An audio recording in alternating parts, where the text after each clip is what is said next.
Menteri Ekonomi Datuk Seri Rafizi Ramli menerima desakan agar melepaskan jawatan susulan tindakannya mengambil cuti panjang ketika negara sedang berdepan pelbagai tekanan ekonomi. Desakan itu disuarakan oleh Ahli Majlis Pimpinan Tertinggi Parti Pribumi Bersatu Malaysia, Dr. Afif Bahardin, yang menyifatkan keputusan Rafizi untuk bercuti hingga hujung Mei tanpa memberikan sebarang penjelasan rasmi kepada rakyat sebagai satu tindakan mengecewakan dan mencalar kredibiliti kerajaan dalam menangani isu ekonomi negara.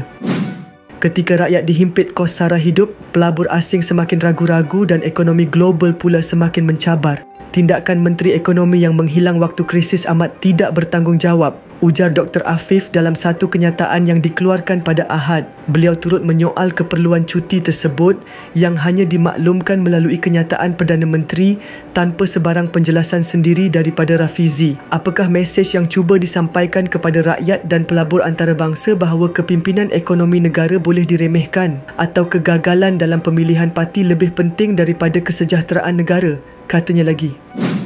Menurut beliau, negara memerlukan seorang Menteri Ekonomi yang teguh, cekap dan dekat dengan rakyat, bukannya seorang pemimpin yang memilih untuk menyepi ketika rakyat memerlukan perhatian serta lebih mengutamakan hal politik dalaman. Jika Rafizi tidak lagi mampu menunaikan amanah, beliau wajar meletakkan jawatan. Dan jika beliau terus enggan, Perdana Menteri mesti bertindak tegas memecat menteri yang gagal, tegas Dr. Afif.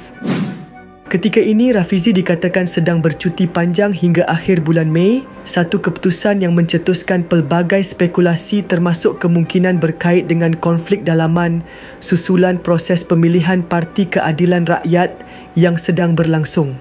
Sebelum ini, beberapa laporan media mendedahkan bahawa Rafizi telah menyatakan hasrat untuk berundur daripada jawatan dalam satu pertemuan tertutup bersama penyokongnya selepas mesyuarat Majlis Pimpinan Pusat PKR pada 23 April lalu.